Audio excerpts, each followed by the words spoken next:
Estuvimos hablando de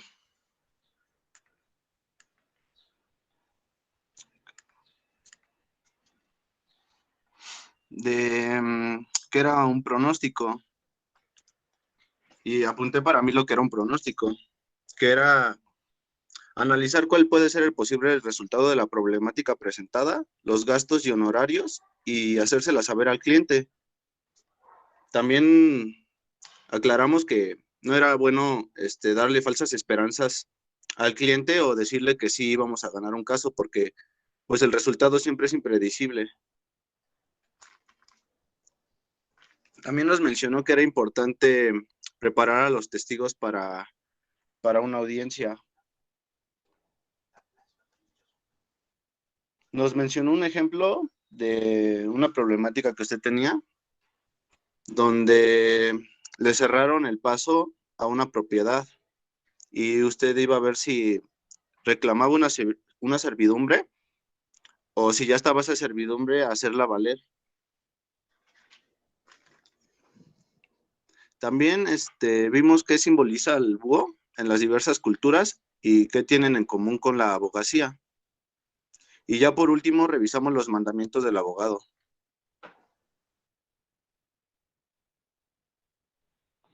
¿Eso es todo? Sí, maestra.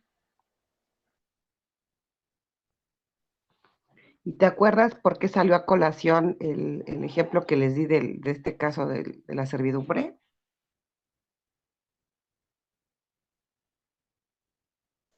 Sí, porque estábamos hablando de que un abogado siempre tiene que ver cuáles son las opciones que tiene para, pues, para ganar un caso. ¿Para ganar un caso?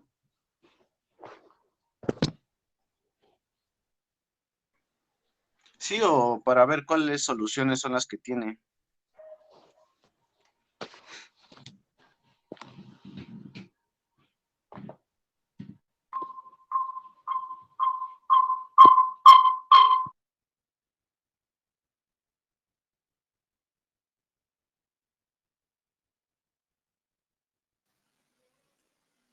No se escucha.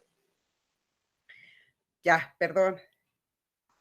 Les decía que es que tuve que entrar con el celular primero porque no jalaba la computadora, pero ya jaló. Ok. ¿Quién me está dando el resumen?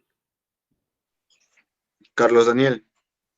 Carlos Daniel. Bueno, vamos a, decíamos, nosotros trajimos a colación ese asunto porque decíamos que para poder dar un buen diagnóstico y un buen pronóstico, primero tenemos que tener toda la información que nos permitiera poder llegar a la conclusión de cuál era la acción exacta que teníamos que realizar nosotros, ¿no?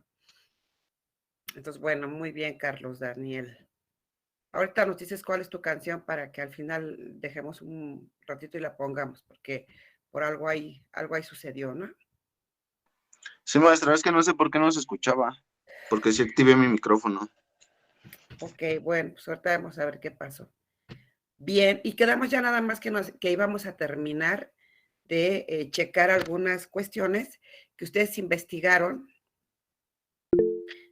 con algún abogado, con alguien que se dedica al ejercicio ante tribunales, y dejamos por ahí algunas preguntas. ¿Quién desea compartir algo de lo que investigó? Yo, maestra. Tengo una manita de Luis Daniel Ruiz, ¿verdad? Sí, maestra. Adelante, Luis. Bueno, respecto a lo que comentaba que teníamos que preguntar acerca del cobro de honorarios y cómo brinda una asesoría. Y bueno, precisamente haciendo colación, me informé y me comentaban que haciendo énfasis al búho, precisamente cuando se daba una asesoría, me decían acerca del búho que el búho es prudente. Y de igual manera el abogado para dar una asesoría tiene que ser prudente, tiene que tener prudencia. No hablar por hablar a la primera, sino analizar las cosas, si no lo sabe en el momento, estudiarlo y entonces poder dar una asesoría correcta. Eso en base a ser prudente, porque lo que digamos puede ser en nuestro favor o en nuestra contra. como abogados, porque entonces si le damos un mal informe a nuestro cliente, pues va a tener una falsa expectativa de su problema, ¿no? De la posible solución. Entonces me decían, en base a la prudencia, es como se da la asesoría y siempre estando actualizados a los temas, ¿no? Vamos a pensar, materia civil, estarse actualizando constantemente porque de nosotros dependen esas personas, ¿no? En el caso de la materia civil, sus bienes, su patrimonio, los derechos de familia. Y bueno, respecto a los honorarios, comentaban que, bueno, existe de alguna manera libertad de cobrarlos y lo fundamentaban en el artículo 2607 del Código Civil, que nos habla precisamente de que cuando no se combinan honorarios, puede fijarse de acuerdo a la costumbre del lugar, a la importancia de los trabajos prestados, a la del asunto en caso en que se prestaren, a las facultades pecuniarias del que recibe el servicio y a la reputación profesional de que tenga adquirida el abogado. Entonces, en base a ello, es como se cobra. Me decían, no es lo mismo lo que va a cobrar un abogado recién egresado a un abogado conocido, como lo es, por ejemplo, el doctor Miguel Carbonell. Bueno, me ponían ese ejemplo. Se no va a cobrar lo mismo porque tienen un prestigio distinto. Y si también base a los conocimientos que uno tiene. Dice, entonces hay una libertad de cobrar. Y bueno, si queremos tomar una base, la ley orgánica del Tribunal Superior de Justicia también enmarca algunas, se me fue la palabrita, bueno, los modelos para cobrar, se me fue la palabra, perdón, pero enmarca la ley. No se oye, maestra, creo que tiene su micro apagado. Que si no son los aranceles. Ándele, eso sí, los aranceles. Esa sería como una base y de ahí poder cobrar pues libremente, ¿no? Y bueno, eso es lo que investigué y pregunté, profesor, en cuanto al tema. Ok, entonces veamos cómo hay varios factores. Tienes razón, depende de muchas circunstancias. Generalmente cuando empezamos, pues no es que regalemos nuestro trabajo, pero es que es entendible que vamos empezando y pues muchas veces hasta empezamos siendo pasantes en algún despacho, vamos apenas aprendiendo. Entonces, pues bueno, la reputación, el prestigio, pues por supuesto, la experiencia tiene mucho que ver. Como bien decías, otros factores como la importancia del asunto, la situación económica del patrocinado, son varios factores, incluso, pues, no sé, por ejemplo, ¿no? Algún día, a mí me, me causó, pues, ¿cómo les diré? Una especie de hasta ternura o risa o sorpresa, porque estaba yo platicando con una persona que quería demandar alimentos, pero pues su esposo era socio del Club de Golf México, este, ellos se iban de vacaciones al extranjero, tenían penthouse en Bosques de las Lomas, o sea, gente con una posibilidad económica enorme, ¿no? Y platicando con la señora, pues ella me estaba diciendo todas sus necesidades y ella me decía, pues yo le decía, ¿y qué posibilidad hay si el señor le ofrece un arreglo? ¿Usted hasta cuánto sería la cantidad que podría aceptar en caso de que se pudiera llegar a un arreglo? Y ella me decía, pues, abogada, yo, pues, si me esfuerzo, pues a lo mejor podría despedir a una chica de servidumbre, a lo mejor, podría X, ¿no? O sea, hacer ciertos recortes en sus gastos. Y me decía, pues yo digo que así ya haciendo un esfuerzo muy grande, yo sí salgo al mes como con 70,000 pesos, ¿no? Entonces yo decía, guay, sale al mes con 70,000 pesos, o sea, imagínense cuánto ganaba el marido, ¿no? Y yo decía, con 70,000 pesos a lo mejor es lo que recibe al año una persona, a lo mejor por pensión alimenticia a veces, ¿no? Y ella lo requería para un mes de gastos. Entonces, depende de muchos factores, la verdad. Pero bueno, ya poco a poco la experiencia y el ir acercándonos con gente que sabe, pues también nos va dando una idea de cuánto es lo que queremos cobrar. Inclusive, fíjese, yo he visto actualmente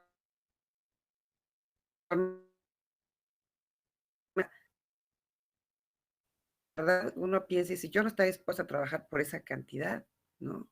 Porque sé cómo es mi trabajo y ya a estas alturas pues ya no lo voy a regalar, ¿no? Pero depende de muchos factores. Entonces, bueno, gracias Luis Daniel Ruiz. De nada, pues. ¿Alguien más? Por acá tengo a Abigail Dafne. Con la Sí, manita. maestra. Sí, Tengo aquí varias estoy. manitas. Sí, te escucho.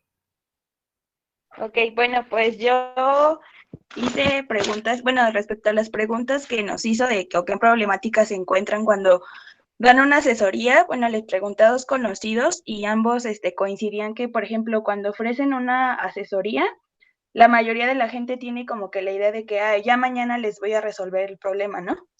Y pues dicen que no, que eso es lo más difícil como de brindar una asesoría, porque pues tú como conocedor del derecho tienes que hacerles entender a ellos de una manera fácil, pues obviamente no son expertos, no conocen los tecnicismos, no conocen los términos jurídicos. Entonces tú como abogado tienes que enfrentarte a eso y explicarles que no se resuelve de la noche a la mañana, no, obviamente, y que pues es una serie de etapas, de procedimientos, de proceso más bien, ¿no? Que se tiene que llevar a cabo. Y pues respecto a que si cobraban asesoría, bueno, uno de ellos me dijo que no lo hacía, pero pues ya si la persona le decía que sí quería llevar su caso con él, pues que sí le decía que lo más prudente era llevar a cabo un contrato de prestación de servicios, porque desafortunadamente se ha enfrentado con la situación de que a veces porque le tiene confianza a la gente, le dice, bueno, no, no hay que firmar, ¿no? Pero ya al momento del pago de los honorarios, pues obviamente se vienen muchísimos problemas. Entonces, lo que él me recomienda, que por experiencia, siempre hay que llevar a cabo un contrato de prestación de servicios. Claro, pero ¿saben qué? Yo les digo otra cosa, todas las asesorías cóbrenlas.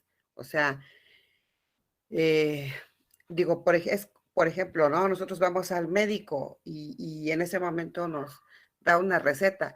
No nos cobra porque si nos vamos a curar, a lo mejor no solo necesitamos ir una vez, necesitamos ir muchas veces.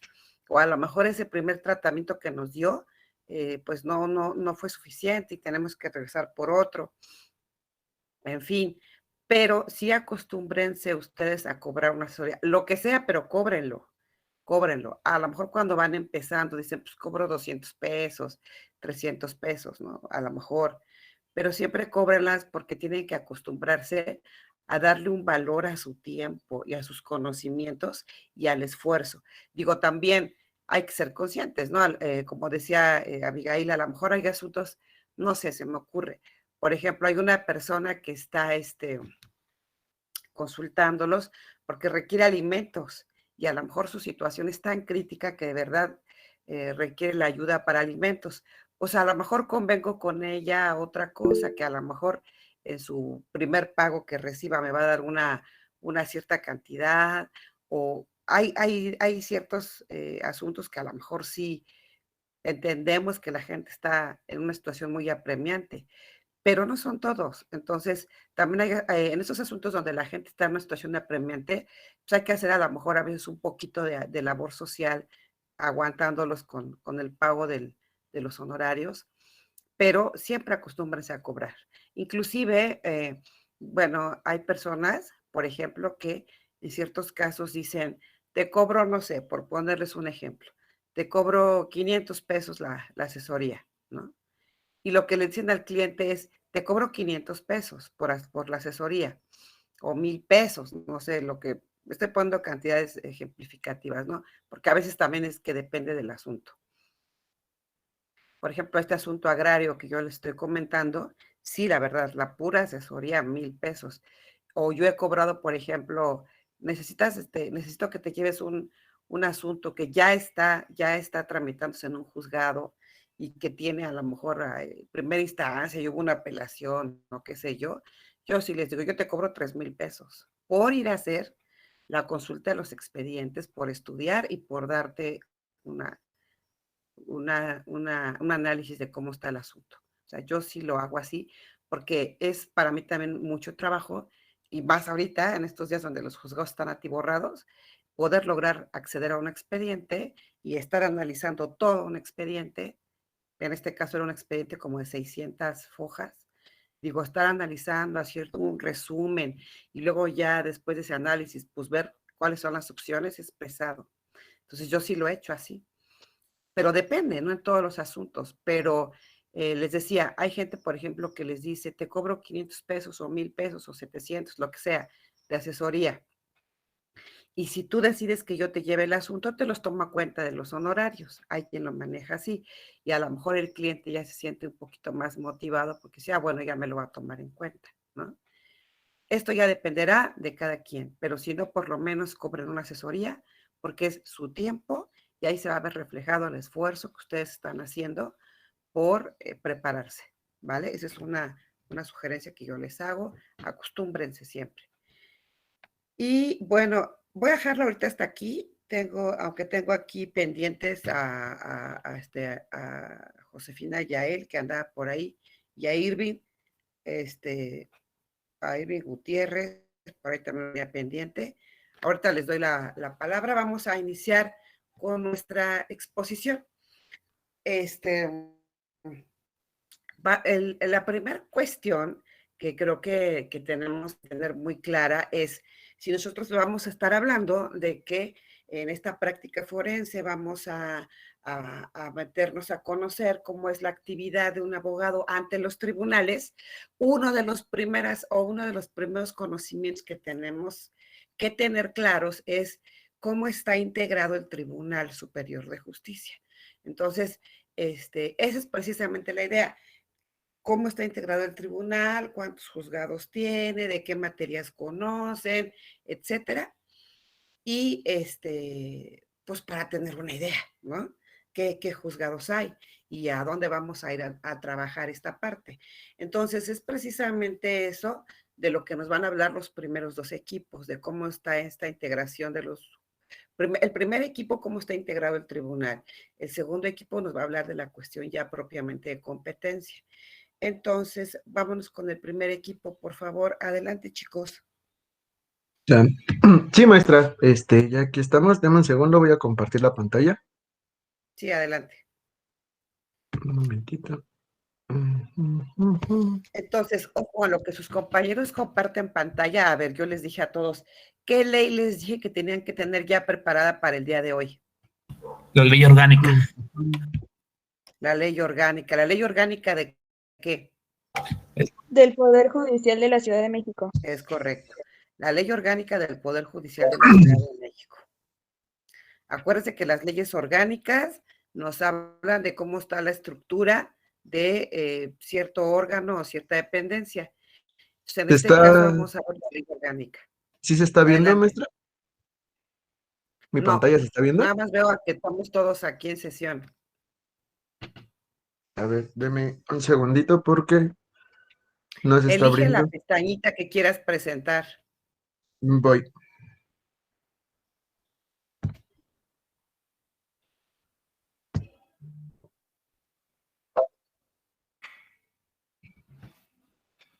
¿Ahora sí ya se ve? Ahora sí ya la vemos. Sí, bueno. Buenos días, compañeros. Nosotros somos, pues, el equipo 1. Nuestro tema es la estructura del Poder Judicial del Fuero Común. Bueno, es como importante mencionar el por qué necesitamos conocer este tipo de temas. La maestra ya bien nos estaba dando una introducción. Bueno, lo que yo he visto en las veces que he podido ir como a juzgados o así, nada más, aunque sea ver, porque pues todavía no podemos ser pasantes, es de que a pesar de que muchos compañeros tengan el conocimiento teórico bastante arraigado, se pierden.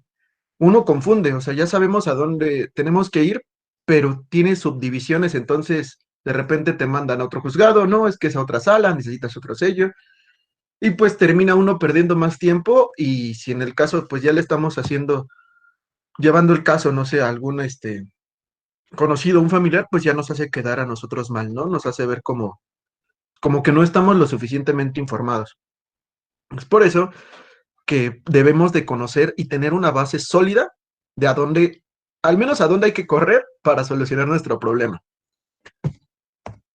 Nuestro Bueno, como ya lo comentó la maestra, nosotros vamos a trabajar sobre la Ley Orgánica del Poder Judicial de la Ciudad de México.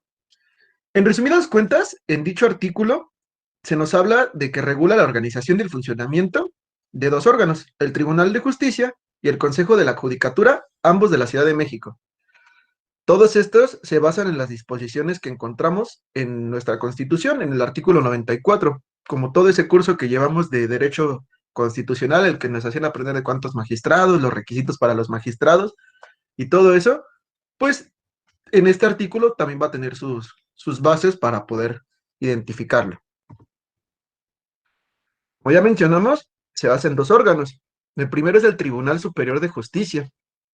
Este es un órgano de gobierno y una autoridad local, obviamente de la Ciudad de México, cuyo objeto es administrar e impartir la justicia del fuero común en la Ciudad de México.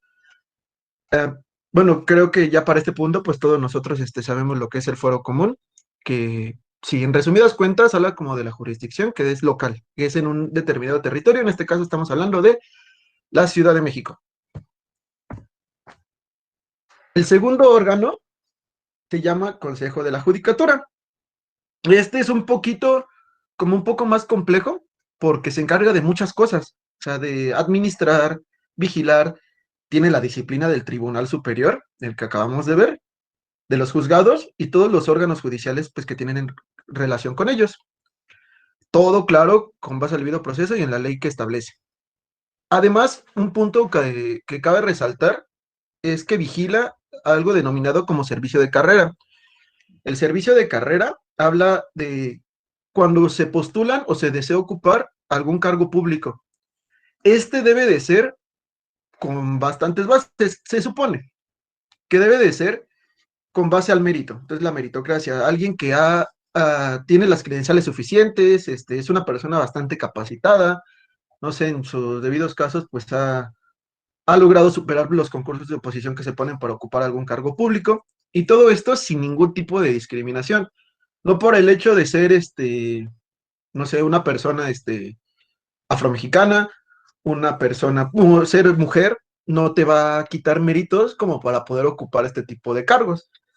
Es como el punto que más bueno, al menos a mí me llamó más la atención, debido a que pues es bastante importante, ya que muchos de nosotros deseamos ocupar un cargo público, entonces ya sabemos como quién nos va a respaldar o a quién tenemos que responder.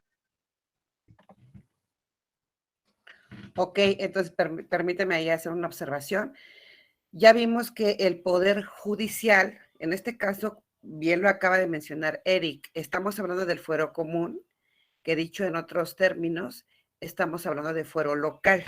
El fuero común es prácticamente un sinónimo de lo que sería el fuero local. Entonces, estamos tomando como base de nuestro análisis el Poder Judicial de la Ciudad de México. Bien, entonces aquí hablamos de Poder Judicial porque estamos hablando de uno de los tres poderes. Acuérdense que existen tres funciones o tres poderes, tanto a nivel federal como a nivel estatal: el legislativo, el ejecutivo y el judicial. Entonces, hablamos de Poder Judicial porque estamos hablando de uno de los poderes, en este caso de la Ciudad de México, y es el Poder Judicial. Entonces, ¿a cargo de quién está el ejercicio del Poder Judicial? A cargo de un órgano que se llama Tribunal Superior de Justicia. Este es el órgano que tiene a su cargo llevar a cabo esta función jurisdiccional, el Tribunal Superior de Justicia, ¿vale? Como ahorita vamos a ver, como dicen sus compañeros, pues está integrado o funciona a partir de juzgados, a partir de salas, etcétera, ¿no? Pero llama la atención el otro órgano que también de alguna manera integra el Poder Judicial, que es el Consejo de la Judicatura. Digamos que el Consejo de la Judicatura viene a hacer toda la labor administrativa. Como bien nos acaba de mencionar Eric, pues se encarga de determinar, y fíjense, el Consejo de la Judicatura pudiera determinar que se creen nuevos juzgados, a lo mejor por las necesidades que hay de la sociedad. Abre la cuestión de las plazas que se van a ocupar en los juzgados o en las salas, ¿no? A partir del servicio profesional de carrera. sanciona, puede sancionar a jueces, a secretarios de acuerdos, actuarios, a cualquier funcionario, ¿no? O sea, se encarga de la disciplina también. Entonces, vean como que la parte de la organización, digamos, ya de la parte humana, del equipo humano que conforma el tribunal, pues está a cargo del Consejo de la Judicatura. Pero es eso, o sea, el Consejo de la Judicatura no resuelve controversias de los particulares, no. O sea, se encarga de organizar hacia adentro al tribunal, ¿vale? Adelante, Eric, por favor.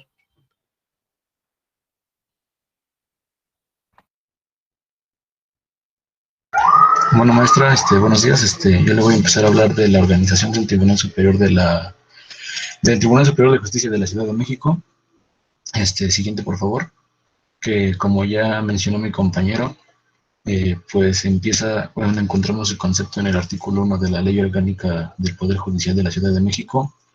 Pues nos dice que es un órgano de gobierno, una autoridad local de la Ciudad de México, cuyo objeto es la administración e impartición de justicia del fuero común en la Ciudad de México.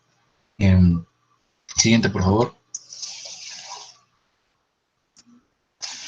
Ahorita yo empezaré a hablar de la estructura y organización interna, empezando por los artículos 32 y 34. Esto porque, pues, para mí fue donde explica que en el artículo 32 nos menciona que a partir de su segundo párrafo, el cómo funcionará el pleno del tribunal, y esto será en pleno y en salas. Y así como sus integrantes, que son los magistrados adscritos al tribunal, y el cual uno debe ser el que lo presida y no formará parte de ninguna sala de las que se mencionarán posteriormente. Y en el artículo... A ver, otra vez, Guillermo, porque no te entendí esa parte del pleno. ¿La puedes repetir, por favor? ¿Cuál? ¿El cómo funcionará? El pleno, por favor. Sí, en el que a partir del artículo 32, en su párrafo segundo, nos menciona el cómo el tribunal va a trabajar, y el tribunal va a trabajar en pleno y en salas, y en juzgados también, y en el pleno va a estar conformado por magistrados, que actualmente está conformada por 78 magistrados, 30 en materia civil, 27 en materia penal, 15 en materia familiar y 6 en materia para adolescentes, junto con el presidente y un presidente. Este presidente no va a formar parte de ninguna sala. Para que el pleno funcione, que es lo del artículo 34, se necesita que concurra de cuando menos 2 de las terceras partes de las y los magistrados. Las facultades del Tribunal Superior de Justicia de la Ciudad de México están en el artículo 37, como son su organización, entre otras, elegir el presidente, resolver contradicciones que entre ellos mismos salga de los magistrados y en las salas, y solicitar al Consejo de la Judicatura la adscripción de ciertos miembros de la sala, del tribunal. Después, el presidente, que anteriormente estaba, es el magistrado que preside el tribunal. Durará 1 año en su cargo y será electo por mayoría de votos en sesión pública y mediante sufragio secreto. Después, por favor. Los magistrados son propuestos por el Consejo de la Judicatura y posteriormente son ratificados por 2 terceras partes de los diputados del Congreso. Estos durarán en su cargo 6 años y podrán ser ratificados previa evaluación pública. Siguiente, por favor. Las salas, yo nomás le comentaré de la sala constitucional, que está... aquí hubo un error de dedo, es artículo 43.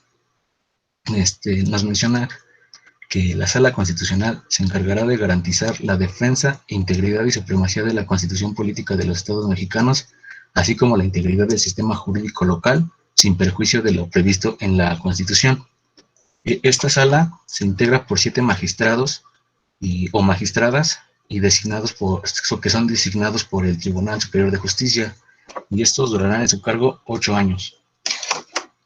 También esta sala, la sala constitucional, es la única que va a estar integrada por 7 magistrados, ya que con excepción de esta, todas las demás salas del Tribunal Superior de Justicia se integrarán cada una por 3 magistradas y serán designados cada una por perdón, con excepción de la Sala Constitucional, las salas del Tribunal Superior de Justicia se integrarán cada una por 3 magistrados y serán designadas cada una por un número ordinal.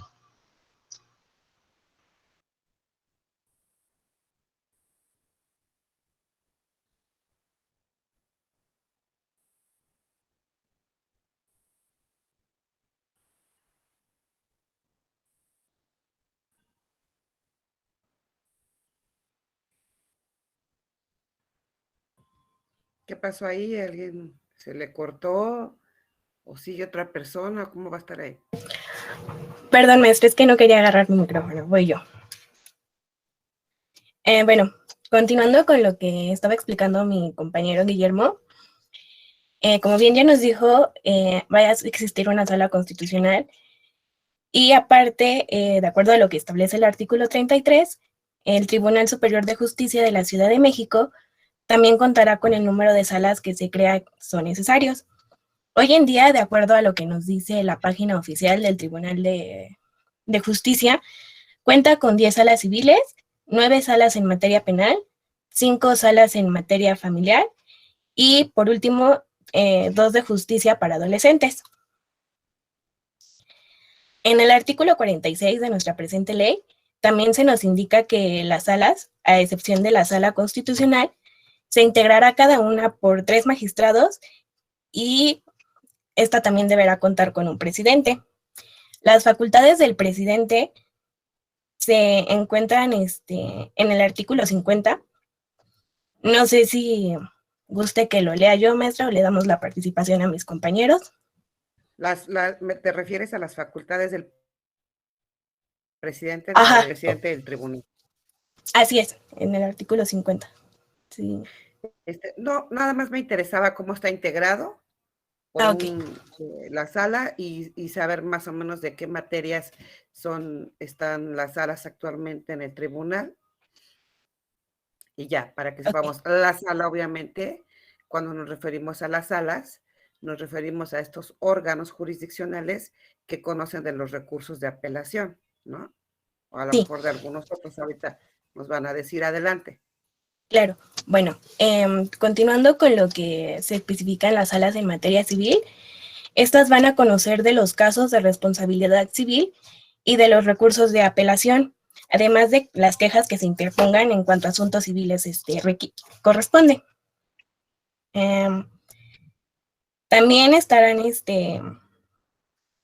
encargados de conocer acerca de los asuntos de extinción de dominio, así como las resoluciones dictadas por los jueces de lo civil y entre algunos otros casos que estos están establecidos en el artículo 51. Permítame tantito. Las salas en materia penal van a conocer de los recursos de apelación y la denegada apelación que les corresponda. Estos serán aquellas que se interpongan en contra de las resoluciones que sean dictados por los jueces en materia penal. Además de que incluirá algunas resoluciones relativas a incidentes civiles que surjan en los procesos, entre algunos otros. Después tenemos las salas en materia de justicia para adolescentes. Al igual que las anteriores, va a conocer sobre los recursos de apelación que le correspondan y que se interpongan en contra de las resoluciones dictadas por jueces de justicia para adolescentes de la Ciudad de México, incluyendo las resoluciones relativas e incidentes civiles que surjan en los procesos, entre otros. Tenemos las salas especializadas en ejecución de sanciones penales, que le va a corresponder conocer de los recursos de apelación en contra de las resoluciones de los jueces de ejecución de sanciones penales que dicten en sus funciones de vigilancia de ejecución de la pena, reparación de daño y o negación de beneficios penitenciarios, entre algunos otros que establezca la ley. Y por último tenemos las salas en materia familiar, las cuales se van a encargar de resolver los casos de responsabilidad civil y de los recursos de apelación y queja que se interpongan en asuntos de materia civil, como bien lo dice. Esto contra las resoluciones que sean dictadas por los jueces del mismo ramo en el Tribunal Superior de Justicia de la Ciudad de México. Ahora sí, siguiente, por favor.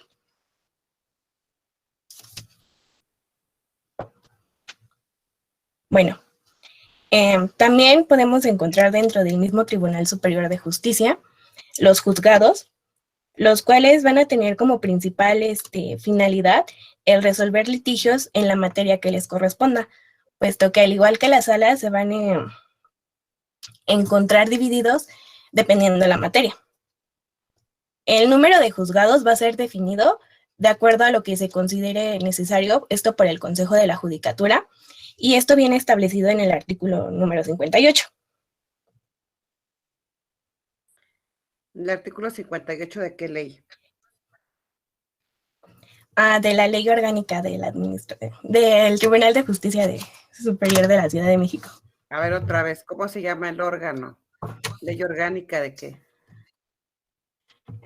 Sí, permítame, es que me revolví. Ley Orgánica del Poder Judicial de la Ciudad de México, perdón. Okay. Bueno, en la Ciudad de México habrá el número de juzgados de acuerdo a lo que establece la página del tribunal. De hecho, hay un organigrama donde vienen pues bastante más simplificados. Lo pueden encontrar en la página oficial y de todos modos, pues en un momento se los comparto por el grupo para que los puedan ver más a detalle. Y los juzgados van a estar conformados de acuerdo a lo que dice el artículo 79. Siguiente, por favor. Y bueno, este artículo de la Ley Orgánica del Poder Judicial de la Ciudad de México nos dice que va a contar con un titular, juez o jueza, según sea el caso, que atenderá proporcional y equitativamente las cargas de trabajo con el objeto de lograr que el conocimiento de los asuntos a su cargo se realice de manera inmediata. 2. Las y los senadores de acuerdos conciliadores proyectistas y actuarios que requiera el servicio. Esto tratándose de juzgados de proceso oral en materia familiar, además de las secretarías judiciales y auxiliares que requiere el servicio. Y finalmente, las personas servidoras públicas de la Administración de Justicia que autorice el presupuesto. Aquí dense cuenta de una cosa. Siguiente. A ver, espérame tantito ahí en esa diapositiva. Dice la fracción segunda, bueno, que aparte del juez o jueza, nosotros como que un término que tenemos muy familiar es que sabemos que, digamos que en el rango inferior del juez se encuentran los secretarios de acuerdos, que como su nombre lo indica, son los que están dictando los acuerdos a todas las promociones que las partes les están presentando, y que también realmente en los juzgados de proceso escrito son quienes llevan las audiencias, ¿no? Entonces, son los famosos secretarios de acuerdos, y obviamente hay secretarios conciliadores que se encargan de llevar a cabo las audiencias de conciliación, los proyectistas que hacen todos los proyectos de sentencia que después va a firmar el juez, y los actuarios, que son los que se encargan de las notificaciones, embargos, etcétera, ¿no? Bueno, pero fíjense cómo dice, en los juzgados de proceso oral en materia familiar, ya cambia la denominación. En los juzgados de proceso oral en materia familiar ya no hablamos de secretarios de acuerdos, sino hablamos de secretarios judiciales. Entonces, si ustedes llegan a un juzgado de lo familiar, pues que les quede claro eso en uno de proceso oral, que con quien se van a pedir hablar es, ya no digan con el secretario de acuerdos, digan con el secretario judicial, porque ahí ya cambia la denominación. Nada más es eso. Gracias. Adelante. Gracias, profesora. Siguiente, por favor. Bueno, como bien ya lo había mencionado, los juzgados se van a dividir también dependiendo su materia. Actualmente se encuentran divididos en 9 materias, que como se observa en la diapositiva, son juzgados de lo civil, y estos se van a encargar de conocer de los asuntos de jurisdicción voluntaria, cuyo conocimiento no corresponda a la materia, a la materia familiar, perdón. También serán de los juicios contenciosos que versen sobre la propiedad o demás derechos reales, siempre que el valor de la cosa sea igual o mayor a la cantidad que se establece en el artículo 691 del Código de Procedimientos Civiles para la Ciudad de México. Sí, Zaira, Después, Zaira, perdón. Ahorita no nos vamos a estar metiendo tanto en la competencia porque el equipo que viene nos va a hablar justamente de toda esa competencia. Ahorita nada más vamos a quedarnos que tú nos hables de cómo está la clasificación de los juzgados por materia, nada más menciónala y ya el equipo que viene va a desglosar toda la competencia, ¿vale? Para que no nos tardemos. bueno, entonces pues serían los juzgados de lo civil, de lo familiar, juzgados de lo penal, juzgados de ejecución de sanciones penales. Tenemos también a los juzgados de justicia para adolescentes, de proceso escrito, así como los juzgados civiles de proceso oral. De eso les van a hablar un poco más adelante mis compañeros. Juzgados de proceso oral en materia familiar, los juzgados penales de delitos no graves y finalmente los juzgados de cuantía menor. De todos modos, si ustedes gustan profundizar más sobre el tema, toda esta información la van a encontrar en la página oficial del tribunal, más especificada, más a detalle, y pues sinceramente creo que como lo explican es fácil pues entenderlo.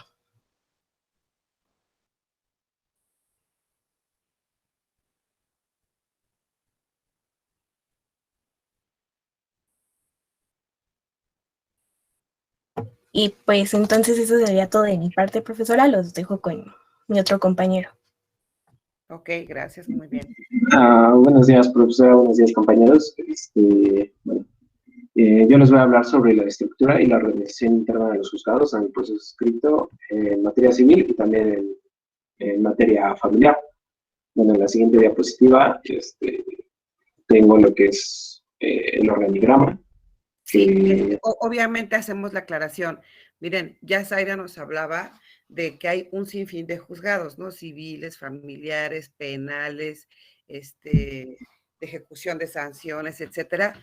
Pero obviamente, por la naturaleza de nuestra materia, pues nosotros no nos vamos a meter a ver todo lo penal ni todo lo demás. Nosotros nos tenemos que concentrar en las áreas civiles y familiares, que es así como está clasificado los juzgados, que de hecho los civiles conocen de asuntos mercantiles y de arrendamiento y todo, ¿no?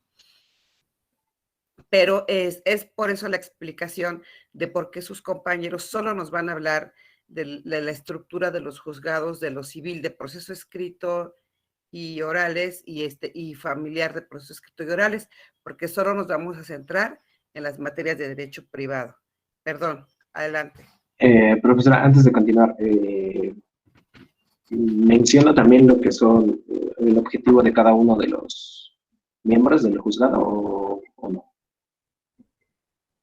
Pues si lo dices así en una frase de oración dedicado, perfecto. Sí, algo sencillo. Bueno, antes que nada, quiero recalcar que en la Ley Orgánica del Poder Judicial de la Ciudad de México no viene tal cual esta estructura. No nos menciona los miembros de un juzgado, por lo que tenemos que revisar en manuales, los manuales de organización del tribunal, respectivamente del civil, del proceso escrito y del proceso escrito en materia familiar, para encontrar estos organigramas, o bien se pueden también encontrar en la página del Poder Judicial de la Ciudad de México. Bueno, nada más para que lo tengan en cuenta. En primer lugar, en materia civil, tenemos lo que es el juez de lo civil de la Ciudad de México. Él se encarga de dirigir las etapas procesales y dar o dictar las resoluciones respectivas de los procesos que se llevan a cabo. Después tenemos, en cuanto a jerarquía, lo que son los secretarios. En primer lugar, el secretario conciliador de juzgado, que es aquel que va a intervenir exclusivamente para buscar resolver de manera anticipada el conflicto básicamente que se lleve mediante un convenio. En segundo lugar, tenemos lo que son los secretarios proyectistas, que hay dos. Los secretarios proyectistas se encargarán de analizar los expedientes y de igual forma elaborar los proyectos de sentencias, debidamente motivadas y fundadas, de conformidad a lo que el juez les instruya. En segundo, también contamos con dos secretarios de acuerdos. Básicamente, los secretarios de acuerdos se encargan de, junto al juez, dirigir lo que viene siendo el procedimiento y asiste de igual forma al juez y ayuda a resolver los asuntos que son competencias del juzgado. En segundo, bueno, debajo de los secretarios de acuerdos tenemos a lo que son los secretarios actuarios, que muchos los conocemos como notificadores. Básicamente esa es su función, notificar las resoluciones que han de comunicarse a las partes, por parte, bueno, a instrucciones, obviamente, del juez. Y por último, tenemos a lo que son los pasantes del derecho, que se encargan de auxiliar a todo el personal anterior y están a disposición de todo el personal anterior que se mencionó, como se puede ver en la jerarquía de la diapositiva. Bueno, en segundo término voy a explicar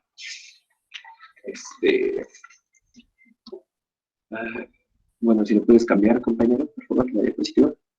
Aquí es importante señalar que mire, justamente ya se ve en esta diapositiva, en un juzgado, generalmente vamos a encontrar los dos secretarios de acuerdos, y sí, así los vamos a ubicar como la secretaría A y la secretaría B. ¿Alguno de ustedes que litiga qué asuntos se van a la secretaría A? ¿Cuál es el criterio para saber cuáles se van a la secretaría A y cuáles a la secretaría B? ¿Alguien que litigue lo sabe? ¿Alguien que ande trabajando en juzgados lo sabe?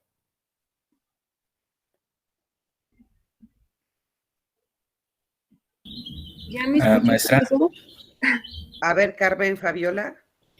Bueno, en los juzgados la Secretaría A se encarga de los asuntos nones y la Secretaría B se encarga de los asuntos pares.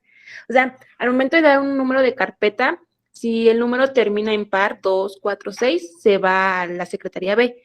Si termina en 1, 3, 5, se va a la Secretaría A. Ok, pero no se llama carpeta, eso es en materia penal. Bueno, el número de expediente. Exacto, Carmen, muy bien. Efectivamente, ustedes saben que cuando nosotros vamos a ingresar algún asunto, tenemos que ingresarlo a la oficialía de partes, perdón. Si ustedes van al tribunal, van a ubicar cuál es van a ubicar cuál es la oficialía de partes común.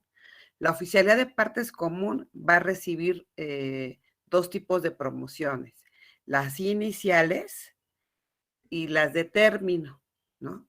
Entonces, en el caso de las iniciales, ustedes llegan con su demanda a la oficialía de partes común, la presentan, porque obviamente todavía no saben a qué juzgado, eso se los tienen que designar. Se presenta la demanda a la oficialía de partes común, con todos nuestros anexos, y la oficialía de partes común recibe la demanda y pues la ingresa, y digamos que la computadora es la que le asigna a qué juzgado se va a ir ese asunto y le asigna un número de expediente a ese asunto. Entonces vamos a suponer, si estoy ingresando un asunto civil, pues la computadora me dirá a qué juzgado me voy. Vamos a pensar que me diga, se va al 40 civil. También me va a asignar un número de expediente. Eso cuando me entregan a mí mi acuse, en la parte de atrás del acuse viene en qué juzgado me corresponde y cuál es mi número de expediente. Entonces, como bien, ojo con esto, generalmente, la Secretaría A va a estar acordando los expedientes nones y la Secretaría B los expedientes pares, así como dijo su compañera. Si mi expediente termina en 1, 3, 5, 7, 9, pues quiere decir que la secretaría que va a estar acordándome que va a estar dictando los acuerdos es la Secretaría A. Si mi expediente termina en 2, 4, 6, 8, 0, entonces será la Secretaría B, ¿no? Generalmente, pero ojo, yo sí he visto juzgados que están funcionando al revés. Entonces, no se vayan mucho con eso, pero la regla es esa, que generalmente los nones están con una y los pares con otra, pero siempre corrobórenlo, ¿no? Porque si hay juzgados que lo cambian, entonces, pues como que lo sacan uno de la jugada. Pero, pues bueno, de hecho, el saber qué secretaría está conociendo de los acuerdos es uno de los datos que ponemos en el rubro cuando ingresamos una solicitud. ¿Sale? Bueno, ya estoy viendo la hora, que ya estamos llegando a la parte final. Entonces, recuerden que les había comentado que el día de mañana no voy a poder estar porque me voy a ir a tocar. Nos veríamos el próximo jueves, por favor. ¿Alguna pregunta?